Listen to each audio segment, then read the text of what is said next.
They go. The National Weather Service in Pittsburgh has issued a severe thunderstorm warning for northwestern Forest County in northwestern Pennsylvania.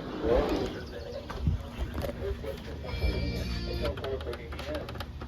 At 4:02 p.m., a severe thunderstorm was located 7 miles northeast of Oregon City, moving northeast at 35 miles per hour. Rapid 60 miles per hour with gust and quarter-sized hail. Source: radar indicated.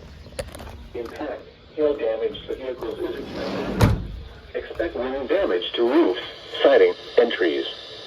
Locations impacted include Hassan Heights, Rouseville, Pleasantville, West Hickory, Oil Creek State Park, and East Hickory. Seek shelter inside a well-built structure and stay away from windows. The storm is capable of producing damaging winds and large hail. Oh, doubleheader maybe. Weather